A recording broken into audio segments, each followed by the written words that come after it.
The Pythagorean theorem says that in a right triangle, the length of the hypotenuse squared is equal to the sum of the squares of the legs. And I apologize, my handwriting is not generally this bad, but the smartboard doesn't help matters. To a right triangle, the length of the hypotenuse squared is equal to the sum of the squares of the legs, and do we remember the equation that goes along with Pythagorean theorem? A squared plus B squared equals C squared. A squared plus B squared equals C squared. Okay. Where A and B are the lengths of the legs of a right triangle. Recall if you have a right triangle, way back to when some of you were in 8th grade. If you have a right triangle, we call C the hypotenuse, the side that's across from or opposite of the right angle. And the other two are called legs. And we represent them with either A or B. It does not matter which order, as long as they're both the legs. Okay.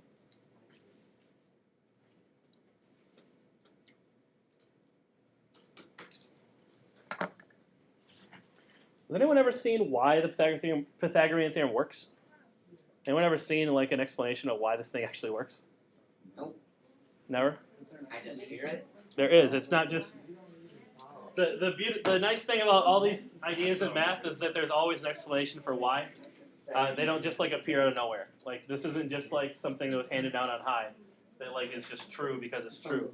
There's actually there's a bunch of ways to explain why this should be true. We're going to look at one of them, and this is by no means a formal proof, and this is by no means going to be a 2-column proof that you have to worry about. It is important for you to understand kind of why this actually is true. It's not just something that we made up, and it happens to work sometimes. And we're going to actually argue this with an area argument. So imagine you drew a square. And it's more of a rectangle, but it's more of a rectangle. Okay, tell you what, I'll actually draw a square. I'll cheat. You know what little square application? Yeah. Cheat. It's going to be in yellow, but okay. What? Oh, what? You don't read a square.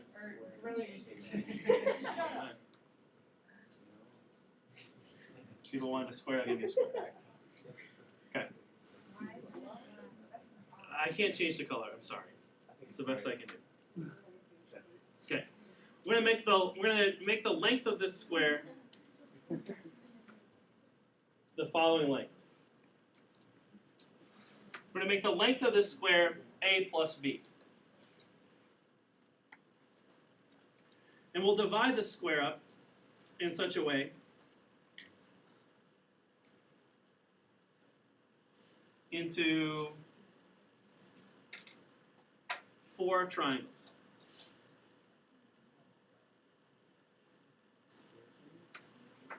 Okay, what's going on here?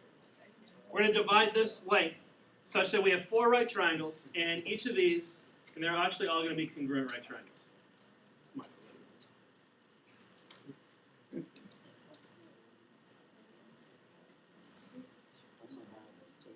Okay.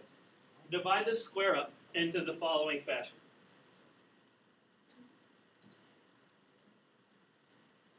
So the full length of any one side of this is A plus B.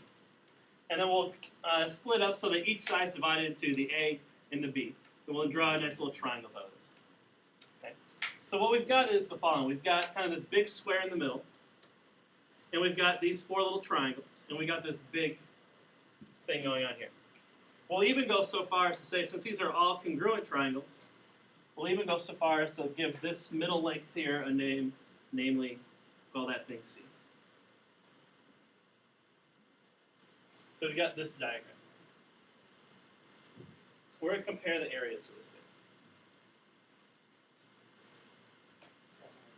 The area of this big triangle should be side times side, which is exactly this equation. A plus B squared. That's the area of big square. A plus B times A plus B squared.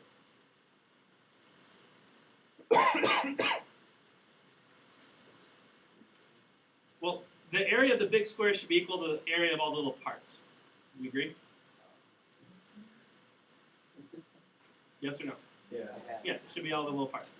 So what are all the little parts? Well, I have this big square. What's the area of this big square in the middle? What's the area of a square? Well, area of square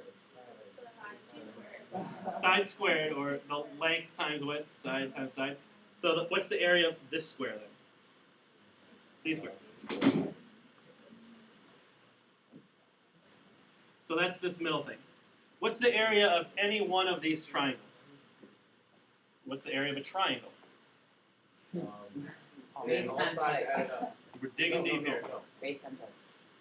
Not quite. Half times Half times base times height. So each one of these triangles is half times base times height. And how many of these little triangles are there? There are a bunch. There's actually a finite number. How many are there? Like 4.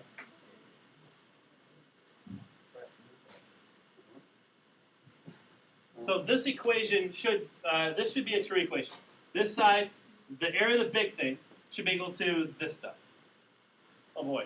Well, let's see what we can do with this. Let's do some manipulating of this. Let's expand this, multiply this out, and maybe we'll get lucky and we'll end up with our Pythagorean theorem if everything works out. So let's see. A plus B squared, that's what? A plus B times A plus B. What's A plus B times A plus B? How are you going to do that? Foil this thing. So you have A squared plus AB plus AB plus B squared.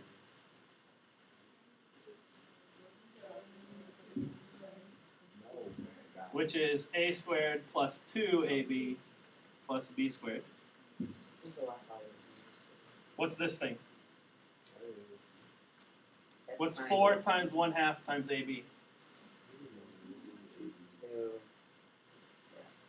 So if A squared plus 2AB plus B squared equals C squared plus 2AB, what's something we could do algebraically here? What's something we could do to both sides? Subtract what? 2AB. And what is left over? A squared plus B squared plus C squared.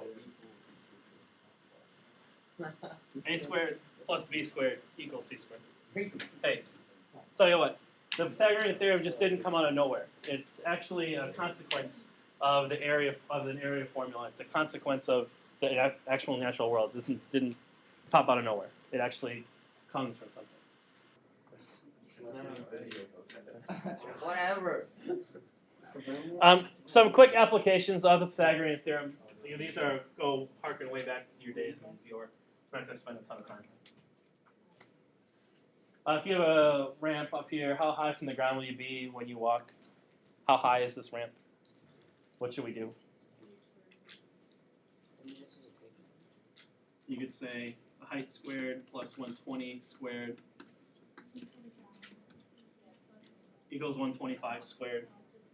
If you want to find the height, leg squared plus leg squared equals hypotenuse squared.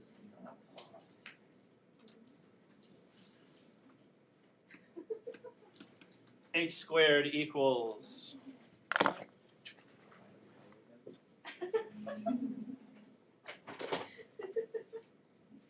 125 squared. H squared is 1225.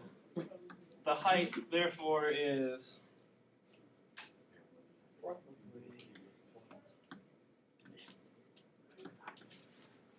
should be 35 inches. Huh. Via Pythagorean Theorem. Find the area of this isosceles triangle. Oh boy, what do you need to know to find the area? What do you need to find first? The half base and the base. Half times base times height. Well, here's the base, but you gotta figure out what the height is. Oh boy, how are you gonna find the height? Right, the Okay, yes, we need to find the altitude. If this is an isosceles triangle, where's the altitude going from the vertex to the base? Is what kind of line?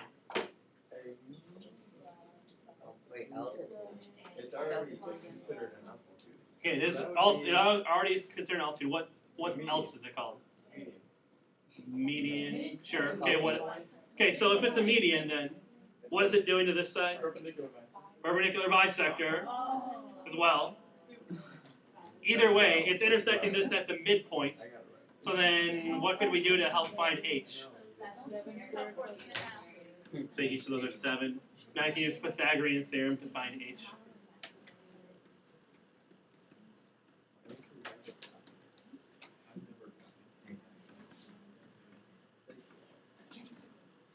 Is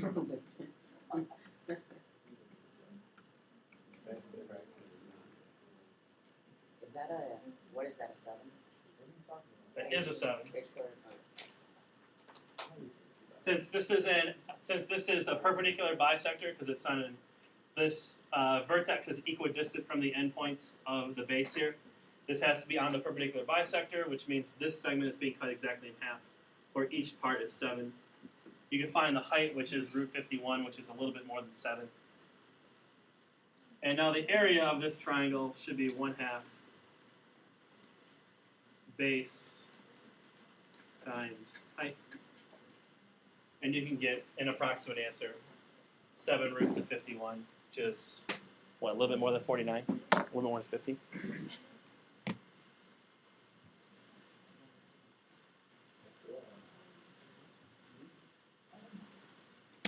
Just shy of 50.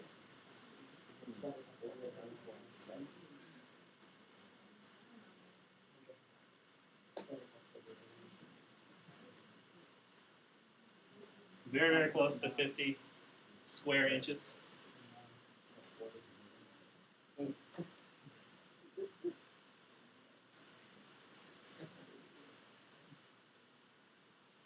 Questions on just the application of the Pythagorean Theorem thus far? Anything? The converse of the Pythagorean Theorem says that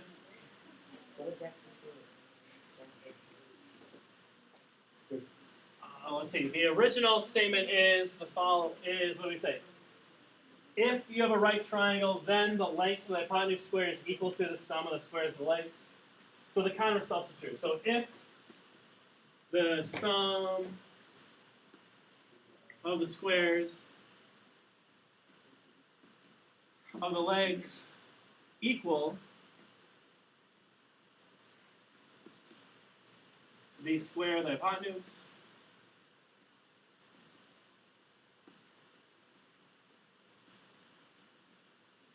then what kind of triangle does this have to be? Then the triangle is a right triangle. So what this is basically saying is that if the Pythagorean theorem says if you have a right triangle, then a squared plus b squared equals c squared. The reverse of that is also true. If a squared plus b squared equals c squared, then you have a right triangle.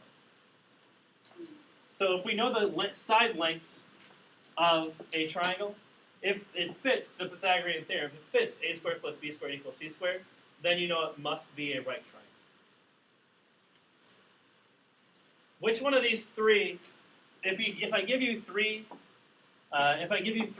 sets of or 3 numbers in a set, like say side length, potential side lengths of a triangle, which one of the 3 is the only one you really have to worry about being the hypotenuse? the biggest one. Whatever the largest value is the one we need to check. This is our potential value of C.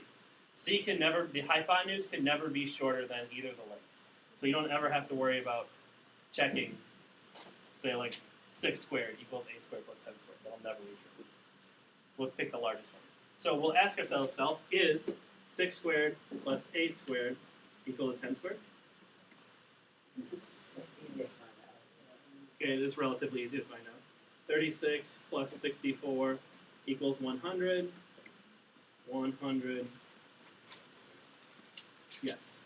So is this a right triangle? Yes. This is a right triangle. We have to write 100 to 100. You got here. Is it evident to me that this is true? No. Is it evident to me that this is true?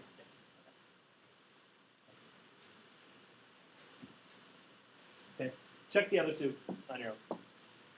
Hopefully you got no.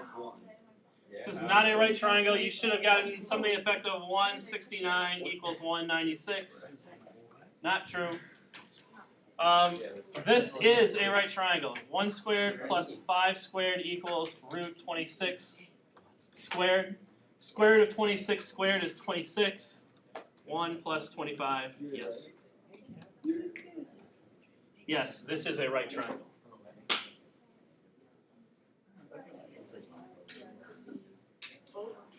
Not only can we tell if it's yes or no a right triangle, you can actually tell if it's acute or obtuse as well.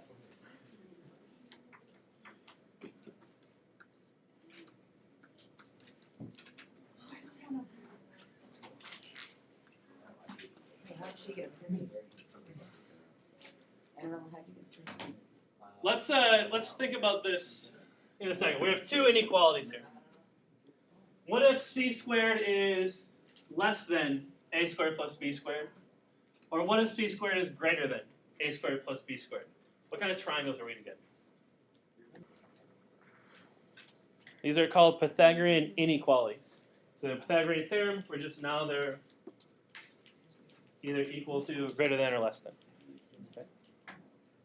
So when I ask you what kind of triangles are these, classify these triangles by their angles, you'll apply that same Pythagorean theorem idea, and we'll decide, is a squared plus b squared less than, equal, or greater than c squared? And depending on what you say, you'll either get an acute triangle, an obtuse triangle, or possibly they'll be equal and we'll get a right triangle. Okay. Again, how are we going to know which one to use as c squared? Which value we're going to use as c squared? The biggest. The largest one, not the last one, the largest one. Okay? These happen to be written in ascending order, but if they're not, look for the largest, not just the last one. Okay. So I'll do the first one here. So we had 8 squared plus 15 squared. How does that compare to 16 squared?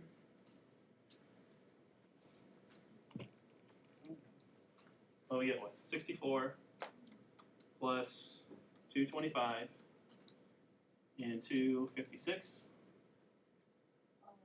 This is what? 289, 256. Oh. Which one of these is bigger? This one. So what kind of triangle is this? Was c squared bigger or was a squared plus b squared bigger? It's acute. A squared plus b squared was bigger. So what kind of triangle is this? Acute. This has to be an acute triangle. Okay. Check the last two on your own, and when you're done with that, we'll have some homework time today. Yay.